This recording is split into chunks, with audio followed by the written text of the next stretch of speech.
Hello everyone, good morning. Welcome to Glance Academy. दोस्तों, आज हम लोग डिस्कस करेंगे आपके डे 3 में जो मॉडल आंसर राइटिंग के लिए जो मैंने क्वेश्चन दिए थे, और इसके साथ साथ डे 4 का भी आज हम क्वेश्चन आंसर राइटिंग को मॉडल आंसर के तौर पे डिस्कस करेंगे। जो आपका डे 4 का क्वेश्चन था 1857 की रिवॉल्यूशन के बारे में, और डे 3 का क्वेश्चन था आपका उत्तर प्रदेश में भक्ति आंदोलन की विकास धारा का वर्णन कीजिए। तो ये जो दो क्वेश्चन हम एक ही वीडियो में आज डिस्कस कर लेंगे, क्योंकि कल मैंने वीडियो नहीं प्रोवाइड की थी, इसीलिए मॉडल आंसर के आज हम दोनों क्वेश्चन को आज एक ही वीडियो में डील कर लेंगे।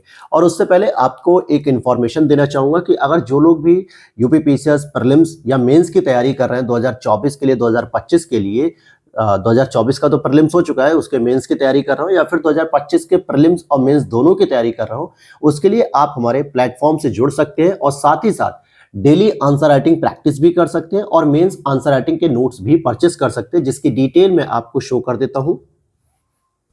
तो यहां पर आप देखोगे कि अगर आप यूपीएससी की या फिर यूपीपीसीएस की या फिर आप बिहार पीसीएस हो गया, आरओ इन सभी की अगर आप तैयारी कर रहे हैं, तो आप हमारे हैंड रिटन शॉर्ट नोट्स के साथ जा सकते हैं, जिसमें आपको प्रीलिम्स के लिए परिणाम नोट्स मिलेगा जो घटना चक्र के शॉर्ट नोट्स होते हैं, या फिर प्री प्लस मेंस जिसमें बेसिक कॉन्सेप्ट को अच्छा किया जाता है, तैयार किया जाता है, स्ट्रॉन्ग किया जाता है, और इसमें आप तपस्या नोट्स के साथ जा सकते हैं। या फिर अगर आप मेंस आंसर राइटिंग की प्रैक्टिस कर रहे हैं या डायरेक्टली मेंस आंसर राइटिंग के नोट्स को तैयार करना चाहते हैं, तो आप हमारे लक्ष्य भेद नोट्स की सीरीज के साथ जा सकते हैं। इसी में हमने पेपर 5 और 6 को भी यूपी स्पेशल के तैयार कर लिया है। इसकी पूरी कंप्लीट जानकारी के लिए आप हमारे इस व्हाट्सएप नंबर पे मैसेज करेंगे, वहां पे मेरी टीम आपको डिटेल दे देगी, डिस्कस कर लेगी, वो सारी जानकारी मिल जाएगी।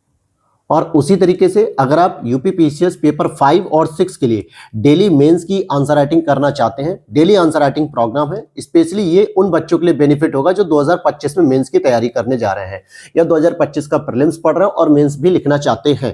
तो अभी से अगर आप पेपर 5 और 6 की तैयारी करोगे बेहतर, तो बहुत बेस्ट रहेगा। हिंदी मीडियम में ये पूरी तरीके से रहेगा, जिसमें मॉडल आंसर पे हम लोग डिस्कस करते हैं यूट्यूब पे, और 24 डेज तक ये टोटल चलेगा। 1 क्वेश्चन के साथ आपको प्रैक्टिस की जाएगी, फीडबैक दिया जाता है, कॉपी चेक की जाती है, और जिसका प्राइस ये रहा। और आप इसकी भी डिटेल आप इसी सेम व्हाट्सएप नंबर पे भी ले सकते हैं। चलिए अब चलते हैं अपने टॉपिक। तो यहां पर जो देखना है, बहुत सारे बच्चों की मैंने कॉपी देख ली, उसमें यह भी देखा कि कुछ बच्चों ने तो सही तरीके से प्रयास किया है, धीरे धीरे इंप्रूवमेंट हो रहा है उन बच्चों में, उनको रिवॉर्ड भी दिए जाते हैं, यानी फीडबैक अच्छा दिया जाता है। लेकिन कुछ बच्चे ऐसे हैं जो अपनी लीक से हटना नहीं चाह रहे हैं, मींस जो क्वेश्चन की डिमांड है उस डिमांड के अकॉर्डिंग वो काम नहीं करना चाह रहे हैं। अब किसी बच्चे ने क्या किया, इसमें भक्ति आंदोलन के कारण बता दिए, भक्ति आंदोलन का यूपी में क्या कारण था, क्यों आया, उसके क्या उद्देश्य थे, ये सब नहीं पूछा जा रहा है। आपसे सीधा जो प्रश्न पूछा जा रहा है, उस प्रश्न की डिमांड को समझिए कि उत्तर प्रदेश की बात हो रही है, भक्ति आंदोलन की बात हो रही है, विकास धारा की बात हो रही है। ये 3 सेगमेंट आपको बताने हैं। उत्तर प्रदेश में भक्ति आंदोलन की विकास धारा, तो सबसे पहले आपको ब्रेक करना है क्वेश्चन को कि भक्ति आंदोलन व्हाट इज दिस, यानी भक्ति आंदोलन क्या होता है, इसके बारे में बता देना है। तो यहां पे आप इंट्रो लिख सकते हो, साथ ही साथ उसका विकास उत्तर प्रदेश में किस प्रकार से हुआ। तो उत्तर प्रदेश में विकास करने के लिए जो साधु थे, संत थे, महात्मा थे, जो लोग थे, जो 7-8 लोगों के बारे में जानते हो, उनके बारे में बताना है आपको। लेकिन उसमें भी कई लोगों ने क्या किया, केवल उनके जन्म स्थान को लिख दिया और उनकी रचनाओं को लिख दिया। जैसे कबीर कहां पैदा हुए और कबीर की रचना लिख दी, सूरदास कहां पैदा हुए, सूर सारावली, ये सब रचना लिख दी, रैदास कहां पैदा हुए, उनकी रचना लिख दी, या उनके संप्रदाय को। बल्कि इसमें यह बताना है कि इन्होंने भक्ति आंदोलन से संबंधित क्या क्या विचार दिए, जिससे जनता इनकी ओर आकर्षित हुई और जनता ने इन मार्गों को अपनाना शुरू किया।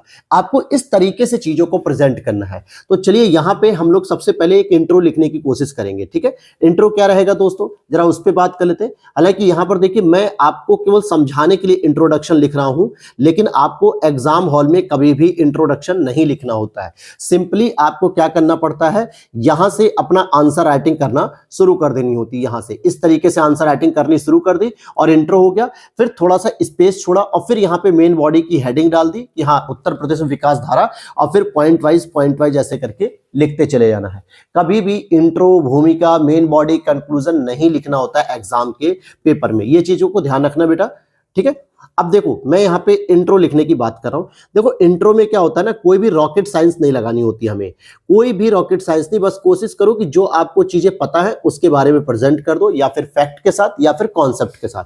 अब अगर मैं बात करूंगा भक्ति आंदोलन की, तो पहले मैं भक्ति आंदोलन के बारे में ही बताता हूं कि इसकी शुरुआत कैसे हुई। तो आप लिख सकते हो कि भाई मध्यकालीन भारत की सबसे प्रगतिशील धारा थी ये। क्यों थी, क्योंकि मध्यकालीन भारत जो था हमारा मुख्य रूप से मुस्लिम शासकों के द्वारा शासित हो रहा था, चाहे उसमें मुगल काल के शासन की बात करें या फिर हम उसमें सल्तनत काल की शासन की बात करें। तो उस दौरान भक्ति आंदोलन एक ऐसी विचारधारा के रूप में उभर के आई जो प्रगतिशील थी, जो आगामी समस्याओं के समाधान को प्रस्तुत कर रही थी, साथ ही साथ जो दक्षिण भारत में अलवार और नैनार संतों के द्वारा शुरू की गई। तो ये 2 लाइनें आप इंट्रो में लिख सकते हो, या फिर इसमें सदी के बारे में लिख सकते हो, जो रामानंद साहब जो रामानुज साहब ने जो शुरू की थी, तो 12वीं से 14वीं 15वीं शताब्दी के बीच में आप इस तरीके से प्रेजेंट कर सकते हो। तो क्या मैंने इंट्रो बता दिया आपको? एक इंट्रो तो चलिए मैं बता देता हूं कि मध्यकालीन, अगर हम लिखेंगे कि मध्यकालीन भारत की सबसे प्रगतिशील क्या थी दोस्तों? सबसे प्रोग्रेसिव, यानी कि सबसे प्रगतिशील विचारधारा या प्रगतिशील धारा कह देते हैं, विचार हटा के प्रगतिशील धारा भक्ति आंदोलन की थी। किसकी थी दोस्तों? भक्ति आंदोलन की, क्योंकि उस दौरान जो है कि बहुत सारे लोग इससे जुड़ते जा रहे थे। तो भक्ति आंदोलन की थी, जो कहां पे शुरू हुई थी, मुझे बताना ना भक्ति आंदोलन के बारे में। तो हम लिख सकते हैं जो दक्षिण भारत में अलवार और नैनार, राइटिंग पे मत जाइएगा दोस्तों, ठीक है, अलवार एवं नैनार, क्योंकि यहां पे लिखते समय टैबलेट पे थोड़ा सा दिक्कत होता है, कोई इस पे बहुत अच्छी राइटिंग तो बनती नहीं है, ठीक है, संतों द्वारा प्रारंभ किया गया। प्रारंभ, एक मिनट, ठीक है, प्रारंभ किया गया। अब यहां पे क्या है, एक इंट्रो तो ये हो गया, ठीक, कि मध्यकालीन भारत की सबसे प्रगतिशील धारा भक्ति आंदोलन की थी, जो दक्षिण भारत में अलवार और नैनार संतों द्वारा प्रारंभ की गई। तो इट मींस कि क्या हो गया, भक्ति आंदोलन की शुरुआत कैसे हुई, कहां पर हुई, किसने की, ये मैंने बता दिया कि दक्षिण भारत में हुई, अलवार नैनार संतों ने की, और समय क्या था, मध्यकालीन भारत था। उस दौरान ये इस विचारधारा का या इस धारा का उत्पन्न हुआ। दूसरा आप यह भी लिख सकते हो भक्ति आंदोलन के बारे में कि दक्षिण भारत में उद्घाटित हुई, या यूं कहें कि दक्षिण भारत में जिसकी उत्पत्ति हुई उसे उत्तर भारत में या उत्तर प्रदेश में रामानंद के द्वारा और उनके शिष्यों के द्वारा इस परंपरा को आगे बढ़ाया गया। ऐसे भी आप इंट्रो लिख सकते हो। समझ में आ गई कि यहां पे रामानंद का योगदान हमने ज्यादा वेटेज करते हुए, साथ ही साथ उनके शिष्यों का वेटेज करते हुए कि भाई उत्तर प्रदेश में इस विचारधारा को शुरू किया गया। ये हो गया आपका कंक्लूजन, इंट्रोडक्शन 2 अलग अलग प्रकार के। तो इस तरीके से आप इंट्रोडक्शन को भी शुरू कर सकते हैं। अब हम चलते हैं मेन बॉडी में। मेन बॉडी में मेरे दोस्त क्या पूछा जा रहा है, मेन बॉडी में आपसे पूछा जा रहा है कि उत्तर प्रदेश में भक्ति आंदोलन की विकास धारा, किस तरीके से इसका विकास हुआ, यानी इसमें कौन कौन से संत थे, कवि थे, या जो है कि साधु थे जिन्होंने अपना योगदान दिया और नए नए विचारों को प्रेजेंट किया, नए नए विचारों को देखा। आपको याद होना चाहिए कि मध्यकालीन भारत की बात हो रही है, जिस समय भारत में क्या था, एक तरीके से अराजकता का माहौल था, यूं कह सकते हैं, या फिर तानाशाही कह सकते हो। दूसरा, उसी समय जो है कि बहुत सारी ऐसी समस्याओं से भी जो है कि हमारे भारतीय लोग जूझ रहे थे, प्लस साथ ही साथ आपके धार्मिक कर्म कांड को लेकर भी चुनौतियां हो रही थी, संप्रदायवाद को भी लेकर चुनौतियां हो रही थी। कहीं ना कहीं आप देख सकते हो कि हमारे उत्तर भारत की जो दशा थी वो कहीं ना कहीं एक अराजक वाली थी, यानी कि भुखमरी वगैरह ये सारी समस्या पहले ही विद्यमान थी।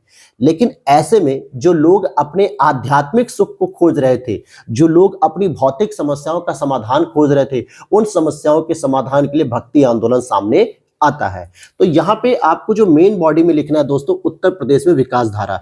तो एक आपको क्या करना है, देखो जब भी आंसर राइटिंग करना मेरे दोस्त, हमेशा बुलेटिन नोट्स में करना है। कैसे करना है, बुलेटिन नोट्स में। तो आप यहां पे लिख दोगे एक मेन हेडिंग कि उत्तर प्रदेश में विकास धारा। अब यहां पे क्या है, आप लिख सकते हो उत्तर प्रदेश में विकास धारा, ठीक है। अब यहां पर क्या है कि आपको एक तो आप डायग्राम बना सकते हो कि जितने भी आपको संतों के बारे में बात करनी है उसे 2 कैटेगरी में डिवाइड कर सकते हो। जैसे मैंने एक बच्चे का देखा, काफी अच्छा उसने प्रयास किया था, एक आपको लिख देना सगुण भक्ति वाले और एक आपको लिख देना निर्गुण भक्ति वाले। निर्गुण भक्ति का मतलब होता है जिसका कोई आकार नहीं होता, निराकार होता है, वो उस तरीके के भगवान को, ईश्वर को मानता है। और सगुण मतलब जो मूर्ति पूजा वगैरह समर्थन करते हैं, या यूं कहें कि जो भक्ति पे लीन होते हैं।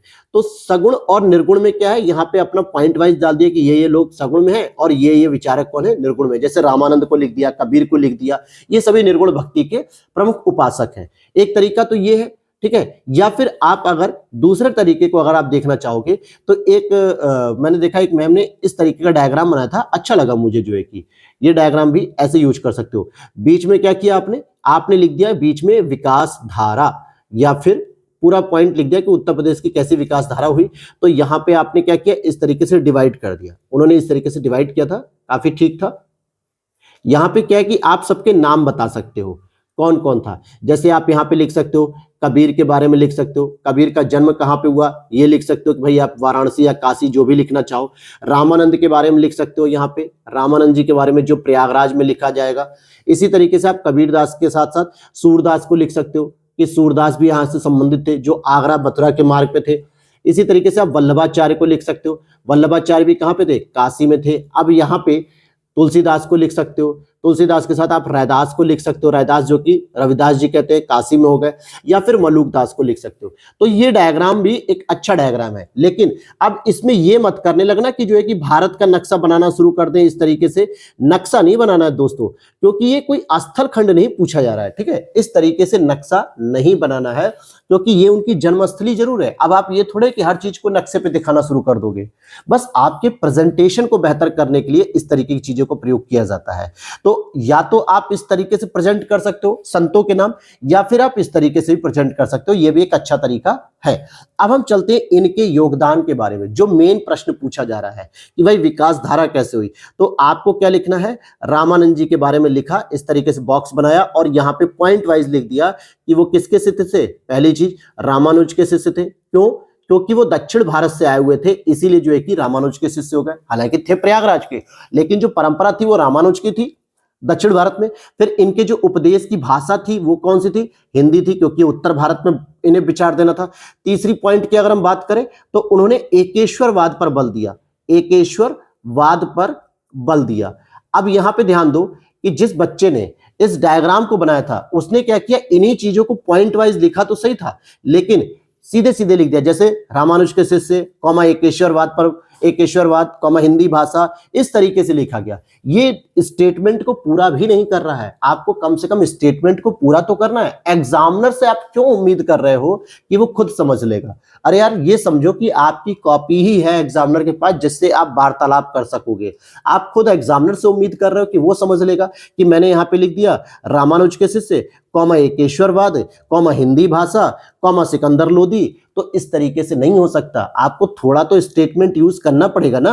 ऐसा थोड़े कितना शॉर्टकट चलोगे आप। क्यों? क्योंकि आपको कंटेंट बहुत ज्यादा प्रेजेंट करना है, और ये गलती बार बार आप कर रहे हो। अगर आप वीडियो देख रहे हो तो 125 शब्दों की बात है तो 2 से ढाई लाइन का इंट्रो होता है, लगभग आपका इस तरीके से लिखना होता है, 2 से ढाई लाइन का कंक्लूजन, बाकी जो बचा पार्ट आपको मेन बॉडी में लिखना होता है, जो लगभग 14-15 लाइनों का आता है। अगर आप उसे फॉर्म वाइज कर रहे हो, ज्यादा जो है कि लिख रहे हो, तो इसका मतलब आप शब्द लिमिट को भी क्रॉस कर रहे हो। तो इस तरीके से लिख दिया रामानुज के बारे में। साथ ही साथ एक इंपॉर्टेंट चीज रामानुज के बारे में लिख सकते हो कि इन्होंने राम भक्ति पर बल दिया। किस पर बल दिया? राम भक्ति पर बल दिया। हालांकि ये निर्गुण धारा से संबंधित थे। इसी तरीके से आपको क्या करना है, कबीर के बारे में बता देना है। अब कबीर के बारे में बता दो तो भैया इन्होंने भी एकेश्वरवाद पर बल दिया, ठीक है, एकेश्वरवाद पर बल दिया। साथ ही साथ एक इनका सबसे इंपॉर्टेंट था कि इन्होंने धार्मिक आडंबर को चुनौती दी, यानी कि धार्मिक आडंबर, मूर्तिवाद का विरोध किया, क्योंकि उस समय क्या हो रहा था, मूर्तिवाद की पूजा हो रही थी, तो मूर्तिवाद का विरोध कर दिया। साथ ही साथ उनके जो दोहे उपदेश थे, ये सब बीजक में तो लिखे ही है। और एक सबसे इंपॉर्टेंट, जो इन्होंने इस विचारधारा को खंडित किया कि काशी में मरने पे मोक्ष मिलता है, तो ये खुद अपने आप को लेके चले गए मगहर और वहीं इनकी मृत्यु हो गई। अर्थात कर्म जितना अच्छा होगा, एक ईश्वर की भक्ति में जितना मन लगेगा, आपको मोक्ष ऐसे ही मिल जाएगा। कोई जरूरी नहीं है कि काशी और प्रयागराज में मरोगे तभी मोक्ष मिलेगा। तो इसका क्या मतलब है, जो काशी और प्रयागराज में आज लोग रह रहे हैं, क्या सबको मोक्ष मिल जाएगा चाहे जितना भी पाप कर ले?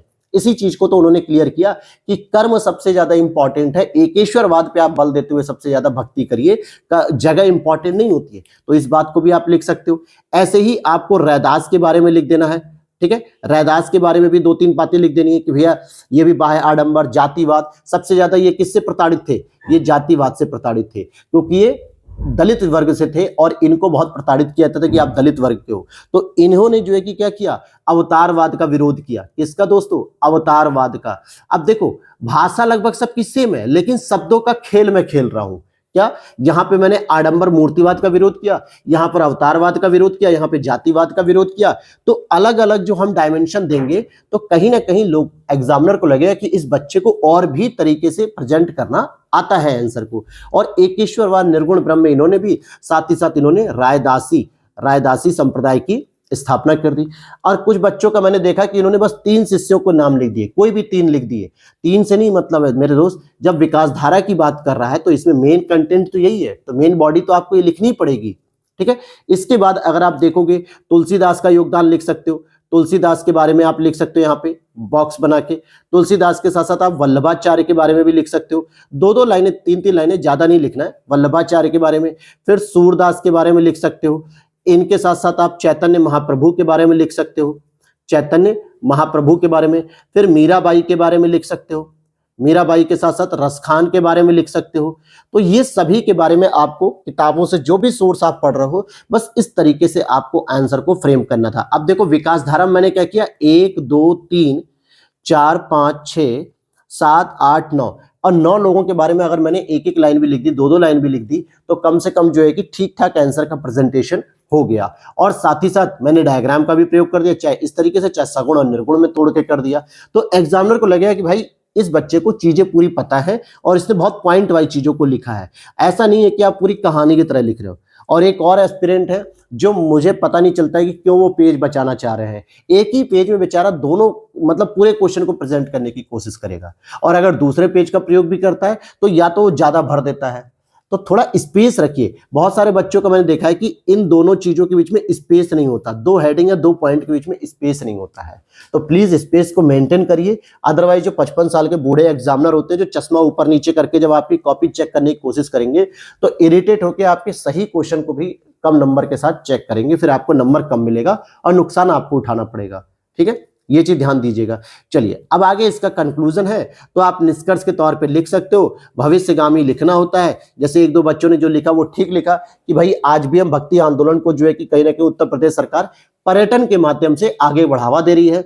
चाहे वो वर्तमान में प्रयागराज में हो रहे महाकुंभ में भक्ति आंदोलन के दर्शन देखने को मिलते हैं, या फिर राम मंदिर कह दो, महा विश्वनाथ कॉरिडोर कह सकते हो, मथुरा के वृंदावन की झलक कह सकते हो। जिन भी चीजों से आप जोड़ना चाहो पर्यटन के तौर पे आप जो है कि कह सकते हो कि भक्ति आंदोलन की धारा को आज भी उत्तर प्रदेश सरकार के द्वारा संयोजित किया जा रहा है, संरक्षित किया जा रहा है और उसको आगे बढ़ाने का प्रयास किया जा रहा है, जिसमें सबसे बड़ा योगदान प्रयागराज का महाकुंभ दे रहा है, राम मंदिर दे रहा है अयोध्या का।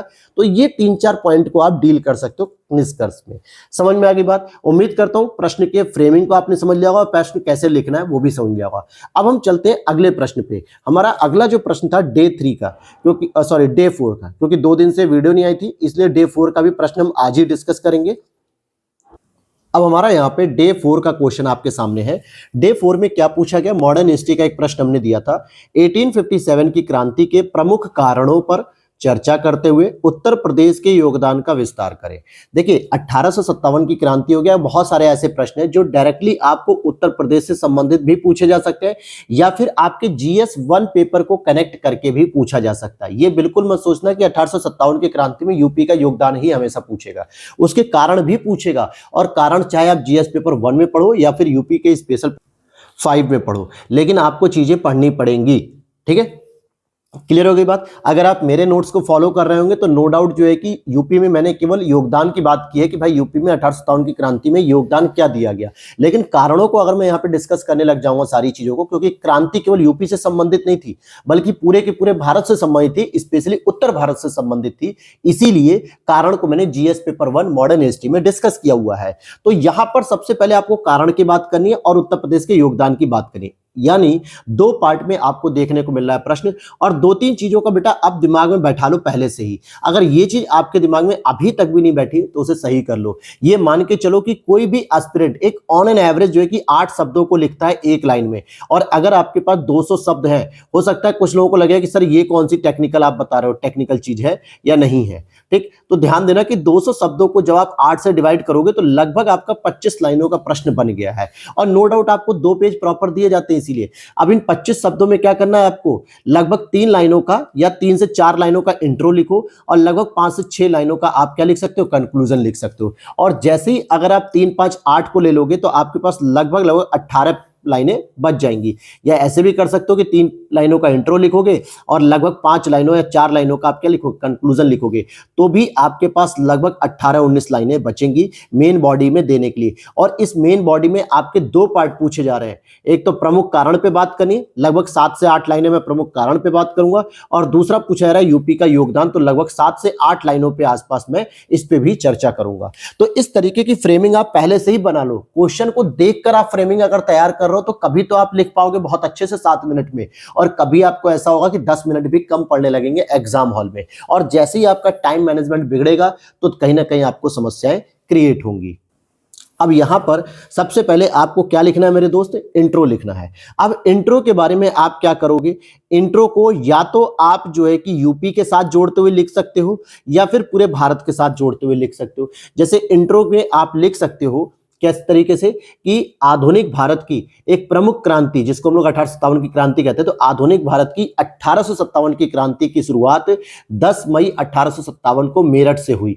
डायरेक्ट फैक्ट के साथ भी शुरू कर सकते हो, कोई टेक्निकल वर्ड यूज करने की जरूरत नहीं है, डायरेक्टली आप फैक्ट के साथ शुरू कर सकते हैं मेरे दोस्त।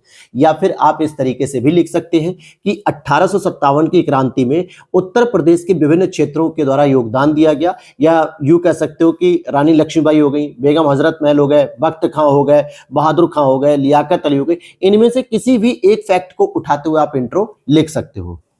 या फिर एक और इंट्रो आप बहुत इफेक्टिव लिख सकते हो कि ईस्ट इंडिया कंपनी के शासन के अंत करने में एक महत्वपूर्ण आपका जो 1857 की क्रांति थी वो एक आंदोलन साबित हुआ। या यूं कह सकते हो कि ईस्ट इंडिया कंपनी के ताबूत में आखिरी कील के तौर पे 1857 की क्रांति साबित हुई। ताबूत का मतलब क्या होता है, जैसे मान लो जैसे जब कोई व्यक्ति मर जाता है ईसाई धर्म में, तो हम ताबूत के अंदर उसे जो है कि दफनाने के लिए पूरी परंपरा करते हैं। तो जब कीलों से उसके ढक्कन को ढका जाता है तो एक कील आखिरी लगा दी जाती है कि भाई अब इसके बाद ये ताबूत नहीं खुलेगा। तो आप इस तरीके की भी स्टेटमेंट यूज कर सकते हो। ये स्टेटमेंट हम यूज नहीं कर रहे हैं, बल्कि हिस्टोरियन भी यूज करते हैं, जो इतिहासकार होते हैं। जब आप उनकी किताबों को पढ़ोगे तो उसमें इस तरीके के शब्दों का प्रयोग किया गया, तो इट मींस कि ये शब्द वैलिड माने जाएंगे कि ईस्ट इंडिया कंपनी के शासन सत्ता को समाप्त करने में आखिरी जो कील थी ताबूत में, वो 1857 की क्रांति ने योगदान दिया। तो ऐसे भी आप शुरू कर सकते हो। तो समझ में आ गया आपको। तो हमने 1857 की क्रांति के बारे में एक इंट्रो दे दिया, यानी एक भूमिका दे दी एक तरीके से, कि चाहे कि उत्तर प्रदेश के योगदान से संबंधित आप उठा सकते हो किसी भी एक फैक्ट को लेके, या फिर 10 मई 1857 की क्रांति की शुरुआत मेरठ से की गई, ये भी आप उठा सकते हो इस फैक्ट को लेके, या फिर ईस्ट इंडिया कंपनी के प्रशासन या शासन को समाप्त करने के लिए अंतिम ताबूत, मतलब ताबूत की अंतिम कील के तौर पर 1857 की क्रांति को देखा जा सकता है। या ऐसे भी एक ले सकते हो कि ब्रिटिश शासन के विरोध में प्रमुख रूप से उभरता हुआ एक आंदोलन था जिसने आगामी राष्ट्रवाद के बीज के रूप में काम किया। ऐसे भी आप देख सकते हो, किसी भी तरीके से आप इंट्रो लिख लो, इसमें कोई भी इफ और बट की बात नहीं है, ना ही कोई बहुत ज्यादा वो करना है आपको, ठीक है। ये चीज हो गई। इसके बाद हम आते हैं, जो मुख्य बिंदु है वो हमारा है प्रमुख कारण। एक पॉइंट इस पे रहेगा और दूसरा हमारा योगदान पे रहेगा। तो हमने यहां पे लिख दिया एक सब हेडिंग लिख के कि 1857 की क्रांति के कुछ प्रमुख कारण, क्रांति के प्रमुख कारण। अब यहां पे क्या है कि आपको पॉइंट वाइज लिखना है मेरे दोस्त, ये चीज ध्यान रखना। देखो, एक मेन हेडिंग आप डालोगे, उसके बाद आपको हमेशा पॉइंट वाइज ही चीजों को लिखना चाहिए।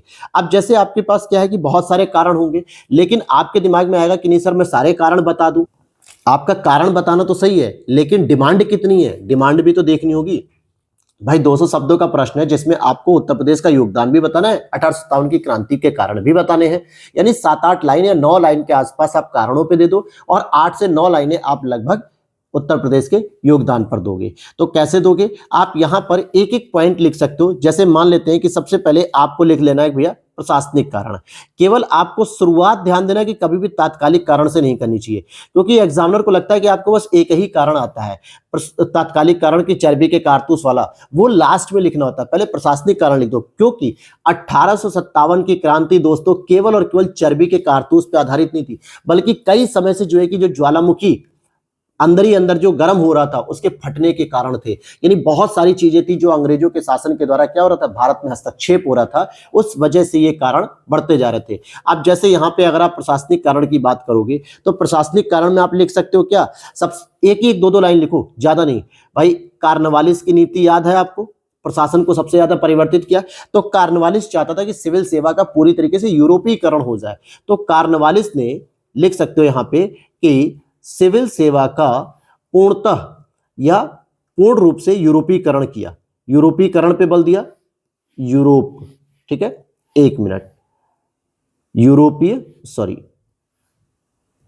यूरोपीयकरण, ठीक है, इस तरीके से ऐसे भी लिख सकते हो कि कार्नवालिस ने सिविल सेवा का पूर्ण रूप से यूरोपीकरण किया। साथ ही साथ आप यहां पे एक और चीज लिख सकते हो, अगर हम प्रशासनिक कारणों की बात कर रहे हैं तो जितने भी लाभदायक पद थे या जो है कि जितने भी उच्च पद थे वहां से क्या किया गया, भारतीयों को बाहर कर दिया गया। मतलब कि सारे के सारे बड़े बड़े पद किसको दे दिए गए, अंग्रेजों को दे दिए गए। तो ये प्रशासन की नीतियां थी।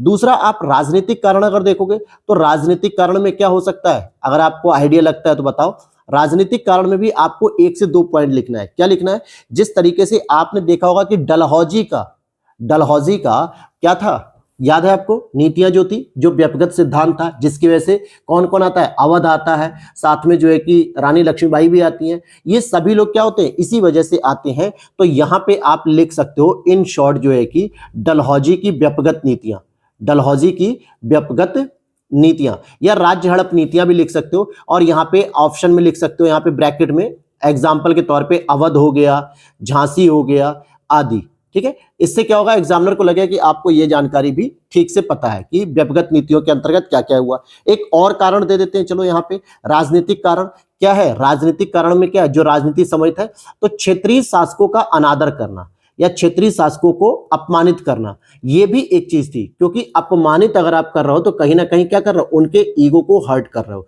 तो क्षेत्रीय शासकों को अपमानित करना, यह भी एक कारण था। इसमें एक और इंपॉर्टेंट आपको कारण लिखना है, आर्थिक कारण।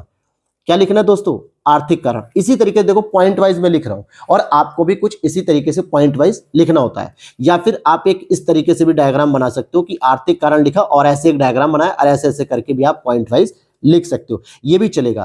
क्या लिखेंगे कि आर्थिक कारण में अगर आप लिखोगे कि परंपरागत जो उद्योग धंधे थे, परंपरागत जो उद्योग धंधे थे उनका पतन कर देना, उद्योग धंधों का पतन हो जाना, पतन हो जाना। अब यहां ब्रैकेट में क्या लिख सकते हो दोस्त, जैसे कृषि हो गया, ठीक है, कृषि हो गया, हस्तशिल्प उद्योग हो गया। ये चीजें आपको थोड़ा सा लिखना पड़ेगा क्योंकि अपने उत्तर को प्रमाणित करने के लिए जरूरी होता है कि आपको कुछ फैक्ट का समावेश करना चाहिए। साथ ही साथ यहां पे एक और नीति लिख सकते हो कि मुक्त बाजार की नीति, ठीक है, या मुक्त बाजार छोड़ो, आप ये लिख दो। क्या लिखना है कि नकदी फसलों पर, नकदी फसलों की खेती पर बल देना, नकदी फसलों की खेती पर बल देना, नकदी फसलों की खेती पर बल देना, जिससे खाद्यान्न संकट, क्या हो रहा था, खाद्यान्न संकट हो रहा था, भुखमरी का संकट हो रहे थे। तो ये 2-3 पॉइंट लिख दिए। और अगर आपको लिखना है तो चलो एक सामाजिक सांस्कृतिक कारण को लिख सकते हो। क्या लिख सकते हो, सामाजिक सांस्कृतिक कारण को भी लिख सकते हो। यहां पे भी मैंने ऐसी डायग्राम बना दिया, ऐसे ऐसे पॉइंट वाइज लिख देंगे कि सामाजिक में क्या हो जाएगा, जैसे अछूत बता के ईसाईकरण पर बल देना, तो सिंपल लिख दो इस तरीके से मेरे भाई, ईसाईकरण पर बल देना। बस इतना ही लिख दोगे तो समझ में आ जाएगा कि हाँ भाई, आपको पता है कि ईसाईकरण पर बल देने की घटना भी लगभग उसी समय हो रही थी। और विभिन्न कानूनों में हस्तक्षेप करना, विभिन्न धार्मिक कानूनों में हस्तक्षेप करना। अब यहां पे आपने लिख दिया कि विभिन्न धार्मिक कानूनों में हस्तक्षेप करना, तो भाई आपको बताना पड़ेगा वो कौन कौन से कानून थे जिसमें इन्होंने हस्तक्षेप किया। जैसे अगर आप देखोगे, सती प्रथा कानून हो गया, या फिर विधवा विवाह कानून हो गया, या धार्मिक अयोग्यता कानून हो गया, जिसको लेक्स लोकी अधिनियम भी कहते हैं, ठीक है। धार्मिक अयोग्यता, सती प्रथा, विधवा विवाह, इस तरीके के, बाल विवाह वगैरह, इन सभी तरीकों के कानून हो गए। तो अब क्या लगता है आपको, हो गया कि नहीं हो गया लगभग। अगर आप देख लो कि 4 कारण जो है कि हमने बता दिए, इसमें आपको एक इंपॉर्टेंट एक और कारण बताना है। हालांकि मैंने फिर भी आपको 2-2 लाइन बताने से ज्यादा बता दिया है, लेकिन आपको थोड़ा सा इन शॉर्ट करना है। ये मत सोचो कि आपको जो पता वो सब लिख दे, इस चक्कर में रहोगे तो आपको बहुत कुछ पता है 1857 की क्रांति को, क्योंकि बहुत सारे एस्पिरेंट को केवल एक यही चैप्टर ऐसा होता है मॉडर्न हिस्ट्री का जो बहुत ही बेहतर तरीके से तैयार होता है। लेकिन जरूरत इस बात की है कि एग्जामिनर ने जो पूछा है उसको आप किस तरीके से प्रेजेंट कर रहे हो, ये जरूरी होता है। तात्कालिक कारण में भैया एक ही वही है, आपको पता है कि चर्बी वाले कारतूस, इस तरीके से ही लिख दो, बस ज्यादा नहीं लिखना है आपको, चर्बी वाले कारतूस, ब्रैकेट में लिख दो गाय एवं सुअर की चर्बी, गाय एवं सुअर की चर्बी हो गई। दूसरा लिख सकते हो, इसी से क्या निकला कि धर्म भ्रष्ट की भावना, धर्म भ्रष्ट की भावना आहत हुई, धर्म भ्रष्ट की भावना आहत हो गई, ये चीज आप लिख सकते हो। सही, ये हो गया आपका कारण। अब हम आ जाते हैं सीधे सीधे। अच्छा, एक बच्चे ने क्या लिखा, असफलता के कारण लिख दिए। अरे भाई आपसे 1857 की क्रांति में असफलता कहाँ पूछ रहा है, 1857 की क्रांति पूछ रहा था, हमने इंट्रो बता दिया। प्रमुख कारण पूछ रहा था, हमने यहाँ पे डिस्कस कर दिया प्रमुख कारणों को। अब पूछ रहा है यूपी के योगदान, इसमें कहीं भी प्रश्न में असफलता पूछ रहा है क्या? ऐसे तो 1857 की क्रांति के बारे में बहुत सारे टॉपिक बन सकते हैं, तो आप कुछ भी लिख दोगे तो वो नहीं मतलब करता है। मतलब ये करता है कि एग्जाम में क्वेश्चन की डिमांड क्या है उसके अकॉर्डिंग अगर आप प्रश्न लिखते हो। तो ये सारी चीजें प्रेजेंट करने के बाद आपको एक अलग से हेडिंग बनानी पड़ेगी, उत्तर प्रदेश का योगदान। ठीक है, उत्तर प्रदेश का योगदान। अब इस योगदान में भी क्या करना है, या तो आप इस तरीके से डायग्राम बना दो और सभी लोगों के नाम लिख दो सबसे पहले कि कौन कहां से था। जैसे नाना साहब थे, तात्या टोपे थे कानपुर से, बेगम हजरत महल थी लखनऊ से, और झांसी की रानी थी आपके यहां से झांसी से ही थी। फिर मथुरा से देवी सिंह थे, ठीक है, गजाधर सिंह थे गोरखपुर से, और लियाकत अली थे, या फिर आपके बरेली से खान बहादुर खां थे, और मेरठ और दिल्ली के आसपास से बख्त खां थे। तो ऐसे छोटे छोटे जगहों को आपको इंडिकेट करना होगा इस तरीके से। या फिर आपके पास एक तरीका और है कि आप कोई भी एक फ्रेमिंग बना लो, जो अभी मैंने आपको बताई, इस तरीके की फ्रेमिंग भी ठीक रहेगी। यहां पे आप लिख सकते हो योगदान, और यहां पे योगदानकर्ताओं के नाम भी लिख सकते हो ऐसे करके। ठीक है, इनके किनारे किनारे यहाँ पे नाम लिख दो आप इस तरीके से, और उनकी लोकेशन लिख दो। जैसे मान लेते हैं कि यहाँ पे हमने लिख दिया झांसी की रानी लक्ष्मीबाई, या रानी लक्ष्मीबाई, नीचे लिख दिया झांसी। यहाँ पे अगर मैंने लिख दिया देवी सिंह, नीचे लिख दिया मथुरा। यहाँ पे लिख दिया नाना साहब और तात्या टोपे, यहाँ पे लिख दिया कानपुर। तो एग्जामिनर को समझ में आ गया कि हाँ भाई आपने एक फ्रेमिंग भी कर दी, और इतने लोगों ने मुख्य रूप से योगदान अपना दिया था। क्या दिया था? इतने लोगों ने मुख्य रूप से अपना योगदान दिया था। योगदान के अंतर स्तर पे आप एक पॉइंट को ऐड कर सकते हो सबसे पहले, जो इसकी शुरुआत की थी। तो बलिया निवासी, ध्यान देना, बलिया निवासी जो मंगल पांडे थे, उन्होंने ही सबसे पहले इसका विरोध किया, मंगल पांडे ने। अब मंगल पांडे भले 34वीं नेटिव इन्फेंट्री में जो है कि जॉब करते थे पश्चिम बंगाल में, लेकिन थे तो बलिया के निवासी। तो यहाँ का जो क्रांतिकारी था वो कहीं ना कहीं इतनी हिम्मत कर सका, पहली बात ये हो सकती है। दूसरा, आप योगदान के तौर पर ये देख सकते हो कि भैया 10 मई 1857 को, 10 मई 1857 को क्या हुआ, मेरठ में विद्रोह छिड़ जाता है। मेरठ यानी यूपी से इसकी शुरुआत हो जाती है। दूसरा ये हो गया। आपको वही सारे पॉइंट बताने हैं जो मुख्य रूप से क्या होते हैं, जो उत्तर प्रदेश से संबंधित है, यानी इस तरीके से आपको योगदान को बताते हुए आगे बढ़ना है। फिर इसी तरीके से आप एक और पॉइंट के बाद अब सीधे सीधे आप उन लोगों के नाम लिख दो कि भैया लखनऊ से जो है कि कौन थी, बेगम हजरत महल थी, जो अपने नवाबी के लिए परेशान थी। और आगे आप देखोगे झांसी की रानी लक्ष्मीबाई जो है कि यहां से आप झांसी के बारे में लिख सकते हो, जो अपने दत्तक पुत्र को लेकर परेशान थी। फिर आप यहाँ पे देखोगे नाना साहब या फिर तात्या टोपे साहब की बात कर लीजिए, ये अपने कानपुर में पेंशन को लेकर परेशान थे। किसको लेकर परेशान थे? पेंशन को लेकर परेशान थे। और फिर इसके बाद आप यहाँ पे लिख सकते हो खान बहादुर खां, खान बहादुर खां जो कि बरेली से थे, इनके अपने रीजंस लिख सकते हो। तो इस तरीके से आप क्या करोगे, ये 6-7 पॉइंट में इसको भी डिस्कस कर दोगे। बहुत इफ और बट वाली बात नहीं है। अच्छा अब आप ही बताओ, उत्तर प्रदेश का और क्या योगदान रहेगा मुख्य रूप से? यही तो एक योगदान रहेगा मुख्य रूप से। अगर आपको और भी यूज करना है तो आप अवध का विलय भी लिख सकते हो। अवध का विलय भी एक महत्वपूर्ण कारण बनेगा, लेकिन यह कारण में लिखना चाहिए था, न कि योगदान में। ठीक है, तो इसको यहां से हटा सकते हो। तो इस तरीके से पॉइंट वाइज आपने सारे प्रश्न को डील कर लिया। ऐसे ही अगर आप प्रेजेंट करोगे छोटे छोटे बुलेटिन पॉइंट्स में ना, तो आपके प्रश्न का उत्तर जो होता है वो बहुत इंप्रेसिव होता है। साथ ही साथ आप ये देखते हो कि हाँ भाई प्रश्न का उत्तर बेहतर है, तो आपको मार्क्स भी या रिवॉर्ड के रूप में ज्यादा मिलते हैं। अब यहां पे हम आ जाते हैं कंक्लूजन के रूप में। कुछ लोगों ने कंक्लूजन ठीक लिखा, लेकिन कुछ लोगों ने केवल बस बातें घुमानी सीख ली कि हाँ ऐसे ऐसे कर दो कि उत्तर प्रदेश का बहुत योगदान रहा। योगदान रहा नहीं, आपको और भविष्यगामी बताना है। सबसे पहले एक कंक्लूजन इस तरीके से लिख सकते हो कि उत्तर प्रदेश में, ठीक है, उत्तर प्रदेश में 1857 की क्रांति जो हुई थी, यानी उत्तर प्रदेश में हुई 1857 की क्रांति ने आगामी राष्ट्रवाद, ध्यान देना, आगामी राष्ट्रवाद के बीज को स्थापित किया। राष्ट्रवाद के बीज को स्थापित किया। क्या किया? स्थापित किया। इस तरीके से भी आप इतना भी लिख सकते हो, कोई दिक्कत नहीं है, क्योंकि यहां पे क्या 1857 की क्रांति जो उत्तर प्रदेश में हुई, उसने राष्ट्रवाद के बीज को स्थापित किया है। आगामी राष्ट्रवाद मतलब जो आगे आने वाले कांग्रेस और उनके समय में जो आंदोलन चलेंगे। एक बच्चे की कॉपी मैंने देखा कि उसने लिखा कि उत्तर प्रदेश में राष्ट्रवाद की भावना को विकास दिया। अरे राष्ट्रवाद 1857 की क्रांति में था ही नहीं मेरे दोस्त, कुछ इस तरीके से उसने लिखा था। मतलब उसकी किताब से ये लग रहा था कि वो आइडेंटिफाई कर रहा है कि हाँ राष्ट्रवाद था, 1857 की क्रांति में राष्ट्रवाद नहीं था। उसके आगे धीरे धीरे क्योंकि राष्ट्रवाद का मतलब क्या होता है? राष्ट्रवाद का मतलब होता है जब आप किसी भी मुद्दे को राष्ट्र से संबंधित करते हो कि भाई ये हमारे देश का मुद्दा है। लेकिन 1857 की क्रांति में सब लोग अपने निजी स्वार्थों से जुड़े हुए थे, चाहे वो दत्तक पुत्र की कहानी हो, चाहे वो पेंशन की कहानी हो, चाहे वो नवाबी की कहानी को लेकर हो, ये सब लोग अपने अपने कारणों से जुड़े हुए थे। वहां पर राष्ट्रवाद का उदय तो हुआ ही नहीं था। धीरे धीरे राष्ट्रवाद का उद्भव शुरू होता है आगामी घटनाओं से। तो एक कंक्लूजन आप इस तरीके से भी दे सकते हो जो मैंने आपको बताया। बाकी आप लोगों ने भी जो कंक्लूजन लिखे ठीक लिखे, बस एक दो एस्पिरेंट के जो गलत थे वो मैंने बता दिया कि आप आगामी राष्ट्रवाद के बीच के रूप में देख सकते हो। तो ये होगा हमारे आपके डे 3 और डे 4 के प्रश्न डिस्कस कर लिए मैंने। और अगर आप भी इस तरीके के answer writing copy check evaluation वाले बैच में जुड़ना चाहते हैं तो मैंने ऑलरेडी वीडियो के स्टार्टिंग में ही शुरू के 1 से 1.5 मिनट में मैंने आपको इंट्रो दे दिया कि किस तरीके से आप उस बैच में जुड़ सकते हो, क्या व्हाट्सएप नंबर होगा, सारी जानकारी वहां पे दी हुई है। वीडियो अगर आपने स्टार्टिंग में स्किप कर दिया तो प्लीज पीछे जाके आप देख लीजिएगा। मिलते हैं नेक्स्ट वीडियो में। जय हिंद, जय भारत।